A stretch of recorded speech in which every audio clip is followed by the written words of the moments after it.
नमस्कार मित्रांनो, मी विष्णू सानप, औषध निर्माण अधिकारी. आपले सर्वांचे स्वागत करतो VS फार्मा या यूट्यूब चॅनलवर. तर मित्रांनो, सगळ्यांना माहिती आहे आत्ताच DMARची जे ॲडव्हर्टाईजमेंट आली आहे त्याच्यामध्ये फार्मासिस्ट या पदासाठी 207 जागा आलेल्या आहेत. तर 207 जागा या खूप साऱ्या मोठ्या जागा आहे मित्रांनो. याच्यामध्ये आपलं सिलेक्शन झालंच पाहिजे या दृष्टिकोनातून आपल्याला अभ्यास करणं गरजेचं आहे. तर अभ्यास आत्ता काय झालं की ॲड आल्यापासून खूप जणांचे कॉल मेसेजेस येत आहेत की सर कसं करायचं, कशातून अभ्यास करू, कोणते बुक रेफर करायचे, असे खूप सारे प्रश्न विद्यार्थ्यांना पडत असतात, मित्रांना पडतात. ते मॅसेज आणि कॉल करून आपल्याला विचारतात की काय करायचं. तर त्याच्यासाठी आपण हा निर्णय घेतलेला आहे की VS फार्मा या नावाने आपण एक यूट्यूब चॅनल चालू केलं आहे. तर यामध्ये आपण फार्मासिस्ट या पदासाठी कुठले बुक्स रेफर करायचे, कोणते कंटेंट वाचायचा, कोणत्या ह्याच्यावर कोणत्या सब्जेक्टवर काय क्वेश्चन येतात, अशा पद्धतीचे पूर्ण इन्फॉर्मेशन आपण या व्हिडिओमधून देणार आहोत. तर आता मग आपल्याला अभ्यास चालू करताना सगळ्यात महत्त्वाची गोष्ट म्हणजे आपल्याला सिलेबस काय आहे, एक्झामचा पॅटर्न काय आहे, एक्झाम कोण घेणार आहे, या अशा गोष्टी माहिती असणं गरजेचं आहे. तर मित्रांनो, सगळ्यांना माहिती आहे DMARची जी एक्झाम आहे तर ती TCS ही कंपनी घेणार आहे. तर TCS या कंपनीने आपल्याला एक सिलेबस प्रोव्हाइड केलेला आहे. तर त्या सिलेबसमध्ये काय काय वाचायचं आणि कोणते त्या सिलेबससाठी कुठले बुक्स रेफर करायचे, तर हे आपण या व्हिडिओमध्ये डिस्कस करणार आहोत. तर पॅटर्न कसा आहे एक्झामचा, तर मित्रांनो 60 क्वेश्चन हे नॉन टेक्निकलचे असणार आहेत आणि 40 क्वेश्चन हे टेक्निकलचे असणार आहेत. टेक्निकल म्हणजे आपले फार्मसीचे असणार आहेत. तर जे नॉन टेक्निकलचे जे 60 क्वेश्चन आहेत त्याच्यामध्ये 15 क्वेश्चन मराठीचे असणार आहेत, 15 क्वेश्चन इंग्लिश ग्रामरचे असणार आहेत आणि 15 क्वेश्चन असणार आहेत GK GSचे आणि 15 क्वेश्चन असणार आहेत मॅथ रिझनिंगचे. तर मित्रांनो, आज आपण या व्हिडिओमध्ये तेच नॉन टेक्निकलचे जे सब्जेक्ट आहेत तर त्या नॉन टेक्निकलच्या सब्जेक्ट आपण कोणत्या बुकमधून करायचे, त्याच्यामध्ये काय काय करायचं, महत्त्वाच्या गोष्टी काय आहेत, कोणत्या टॉपिकवर किती क्वेश्चन येतात, तर हे आपण या व्हिडिओमध्ये आज डिस्कस करणार आहेत. तर मित्रांनो, चालू करूयात. तर इंग्लिश ग्रामरमध्ये मित्रांनो 15 क्वेश्चन इंग्लिश ग्रामरचे आपल्याला असणार आहेत. तर या सिलेबसमध्ये दिल्याप्रमाणे बघा तुम्ही, ग्रामरमध्ये त्यांनी काय सांगितलं आहे, synonyms, antonyms, spellings, punctuation and tense. तर याच्यामध्ये मित्रांनो सगळ्यात महत्त्वाचा पार्ट आहे आपल्यासाठी अँटोनिम आणि सिनॉनिम. याच्यावर कमीत कमी 4 क्वेश्चन आपल्याला विचारले जातात. तर 3 किंवा 4 क्वेश्चन फिक्स ग्रामरचे सिनॉनिम्स आणि अँटोनिम्सवर करायचे आहेत. तर आपल्याला याच्यासाठी काय करायचं आहे, प्रिव्हियस इयरचे जे काही TCSने क्वेश्चन पेपर घेतले आहेत समजा, म्हणजे फार्मसीचेच असे नाही तर टेक्निकल, तर आपले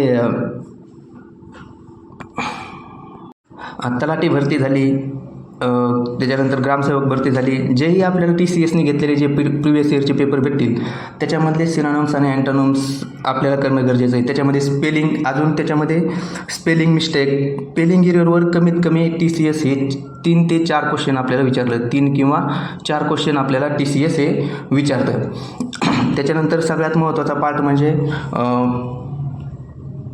फिल इन द ब्लँक्स. आपल्याला हे आपण शब्दाच्या जाती वगैरे जे आपण करतो तर त्याच्यावर एखादा क्वेश्चन विचारला जातो. तर शब्दांच्या जातीवर कमीत कमी 1 क्वेश्चन विचारला जातो.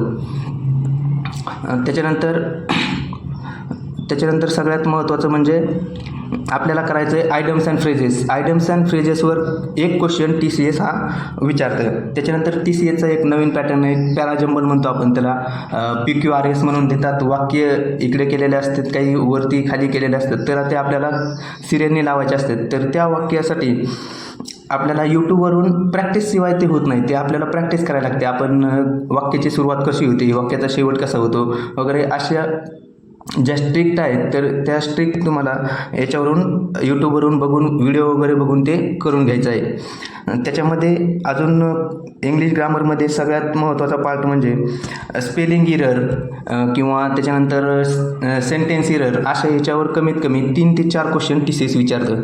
तर याच्यासाठी आपल्याला यूट्यूबवरून व्हिडिओ बघायचे आहेत स्पेलिंग एरर किंवा आपल्या जे बाळा, आणि सगळ्यात महत्त्वाचं म्हणजे इंग्लिश करण्यासाठी, इंग्लिश ग्रामर करण्यासाठी आपल्याला बाळासाहेब शिंदे सरांचं बुक यूज करायचं आहे.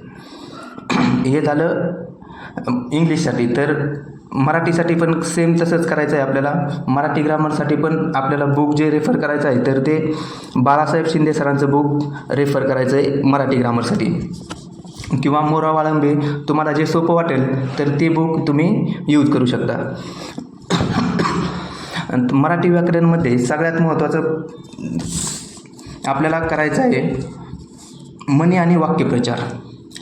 म्हणी आणि वाक्यप्रचारवर कमीत कमी 2 ते 3 क्वेश्चन TCS विचारतं. या म्हणीचा अर्थ काय आहे, ह्या वाक्यप्रचारात काय अर्थ निघतो, अशा पद्धतीचे क्वेश्चन हे विचारले जातात. त्याच्यानंतर सगळ्यात महत्त्वाचं म्हणजे आपल्याला समानार्थी शब्द आणि विरुद्धार्थी शब्द, जसं की आपण इंग्लिशमध्ये बघितलं त्याच पद्धतीत समानार्थी आणि विरुद्धार्थी शब्दावर TCS कमीत कमी 3 ते 4 क्वेश्चन विचारतं. तर त्यासाठी आपल्याला बाळासाहेब शिंदे सरांचं बुक किंवा मोरा वाळंबे सरांचं जे बुक आहे तर त्याच्यामधून जेवढे आपल्याला समानार्थी शब्द विरुद्धार्थी शब्द करता येतील तेवढे आपल्याला करणं गरजेचं आहे. त्याचप्रमाणे TCSने प्रिव्हियस इयरली जे क्वेश्चन जे एक्झाम घेतले आहे त्याच्यामध्ये कशा पद्धतीचे विचारले आहेत समानार्थी शब्द विरुद्धार्थी शब्द ते आपल्याला बघणं गरजेचं आहे. त्याचप्रमाणे अजून आता त्याच्यानंतर पुस्तके आणि लेखक हे पार्ट खूप महत्त्वाचं आहे मित्रांनो. पुस्तक आणि लेखक याच्यावर कमीत कमी TCS 3 ते 4 क्वेश्चन म्हणजे फिक्स एक्झाममध्ये विचारतं.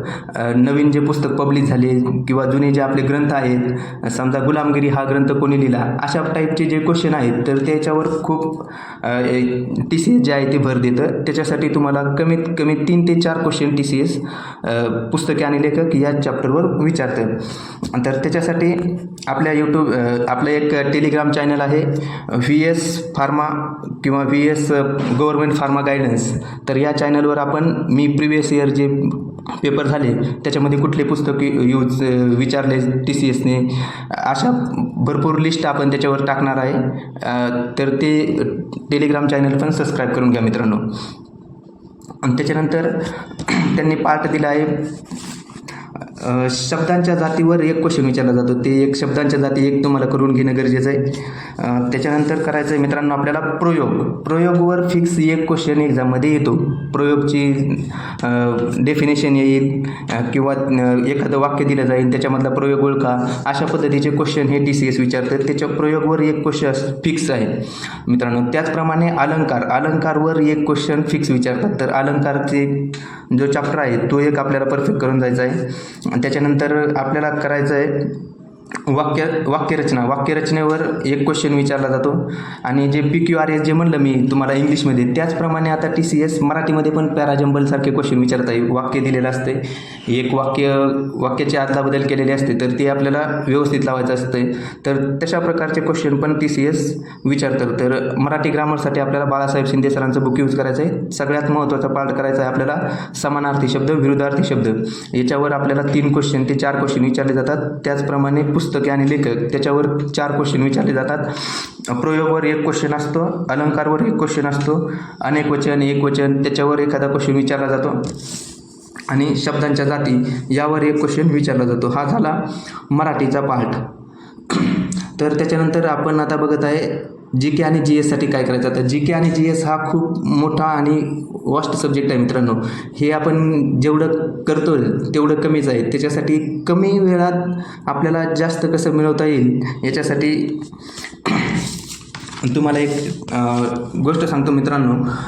तर जे आपण हे करंट अफेअर आणि GK GS करताना तुम्हाला एक यूट्यूब चॅनल फॉलो करायचा आहे मित्रांनो. करंट अफेअर मराठी म्हणून यूट्यूब चॅनल आहे. तर तो चॅनल तुम्ही सबस्क्राईब करून घ्या. सुहास भिसे सरांचा. ते रोज सकाळी 6 वाजता एक व्हिडिओ अपलोड करतात. तर तो करंटसाठी तुम्ही तो व्हिडिओ बघून घ्यायचा. आणि त्याच्यानंतर जनरल सायन्स, आणि त्याच्यामध्ये आपल्याला काय करायचं, जनरल सायन्स जे आहे ते आपल्याला लुसेंटच्या बुकमधून रीड करायचं आहे. लुसेंट पब्लिकेशनचं एक बुक आहे. तर त्याच्यामधून आपल्याला जनरल सायन्सचा पार्ट वाचायचा आहे. जनरल सायन्सवर कमीत कमी 2 ते 3 क्वेश्चन विचारले जातात मित्रांनो.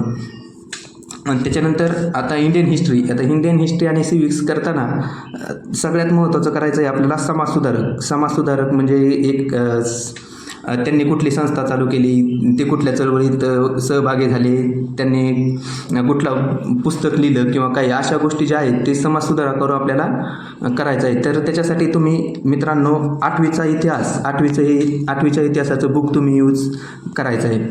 त्याच्यानंतर इंडियन जिओग्राफीसाठी तुम्ही यूट्यूबवर म्हणजे जास्त डीपमध्ये काय विचारत नाही, पण त्याच्यासाठी यूट्यूबवर जाऊन इंडियन जिओग्राफीवर 1-2 व्हिडिओ चांगल्या कंटेनरचे ऐकले तर ते तुमच्यासाठी खूप महत्त्वाचं होईल. आणि त्याच्यानंतर आपल्याला करायचं आहे स्पोर्ट्स आणि कल्चरवर फिक्स 1 किंवा 2 क्वेश्चन एक्झाममध्ये येतात. तर त्याच्यामध्ये समजा ऑलिम्पिक झालं तर त्याच्यावर ते पण आपल्याला यूट्यूबमधून किंवा जे बुक वगैरे तुमच्याकडे असेल तर त्याच्यातून करायचं आहे.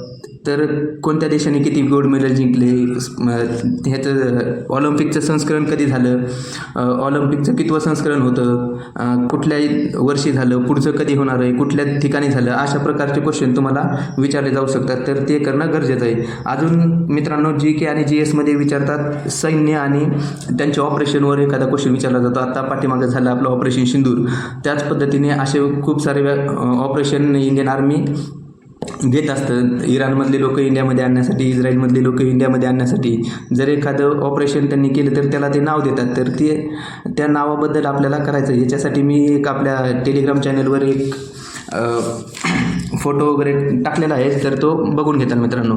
त्याच्यानंतर आता या सिलेबसमध्ये आपल्याला दिलं आहे राईट टू इन्फॉर्मेशन ॲक्ट 2005 तर याच्यावर एक क्वेश्चन फिक्स विचारतात. तर त्याच्यासाठी आपल्याला राईट टू इन्फॉर्मेशनचं जे बुक आहे तर ते एक वेळेस व्यवस्थित वाचून घ्यायचं आहे मित्रांनो. तर अशा पद्धतीने नॉन टेक्निकलचा जो पार्ट आहे GK आणि GSचा, याच्यासाठी तुम्ही तयारी करू शकता मित्रांनो. आता राहिला विषय मॅथचा. तर मॅथ जे आहे तर मॅथसाठी तुम्हाला सांगतो मित्रांनो, मॅथचे 15 क्वेश्चन TCS जे आहे ते विचारतं. तर मॅथ आणि रिझनिंग. आता रिझनिंग हा पार्ट खूप महत्त्वाचा आहे मित्रांनो आपल्यासाठी. मॅथवर जास्तीत जास्त 5 क्वेश्चन एक्झाममध्ये विचारले जातात. रिझनिंगवर खूप सारा भर असतो. TCS किंवा IBPS जी कंपनी आहे तर त्यांचा रिझनिंगवर खूप जास्त भर असतो. तर रिझनिंगचे आपल्याला परफेक्ट करून जायचं आहे. त्याच्यामध्ये रिझनिंगमध्ये आपल्याला काय करायचं आहे तर अक्षरमाला, संख्यामाला याच्यावर कमीत कमी 5 ते 6 क्वेश्चन या चॅप्टरवर TCS किंवा IBPS कंपनी जी आहे ती विचारते. तर अक्षरमाला आणि संख्यामाला आपल्याला व्यवस्थित करून घ्यायचं आहे.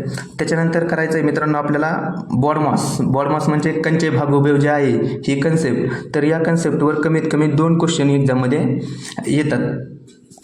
तर ते आपल्याला करून घेणं गरजेचं आहे मित्रांनो. हे झालं रिझनिंगचा पार्ट. त्याच्यामध्ये आपल्याला बैठक व्यवस्था करायची आहे, त्याच्यानंतर नातेसंबंध करायचे आहेत, परस्पर संबंध करायचे आहेत. अशा पद्धतीचे जे चॅप्टर आहेत हे महत्त्वाचे चॅप्टर आहेत मित्रांनो. याच्यावर कमीत कमी 8 क्वेश्चन आपले कवर होतात. म्हणजे अक्षरमाला आणि संख्यामालावर कमीत कमी 5 क्वेश्चन विचारतात. नातेसंबंधावर एखादा क्वेश्चन असतो आणि त्याच्यानंतर परस्पर संबंध याच्यावर 1 क्वेश्चन असतो. असे मिळून 8 क्वेश्चन आपले ह्याच्यावरच कवर होतात रिझनिंगच्या पार्टवर. तर आता मॅथमध्ये काय करायचं तर मॅथमध्ये आपल्याला अपूर्णांक, पूर्णांक जे आहे तर ते सॉल्व करता आले पाहिजे. त्याच्यावर TCS 3 क्वेश्चन किंवा 2 क्वेश्चन अशा विचारतं. आणि त्याच्यामध्ये अजून मॅथमध्ये आपल्याला करताना अजून महत्त्वाचं करायचं आहे टक्केवारीवर मित्रांनो 2 क्वेश्चन हे विचारतं TCS.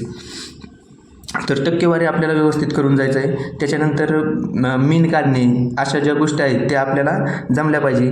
आणि महत्त्वाचा अजून एक मॅथमध्ये एक चॅप्टर खरेदी आणि विक्रीवर TCS 1 किंवा 2 क्वेश्चन विचारतं.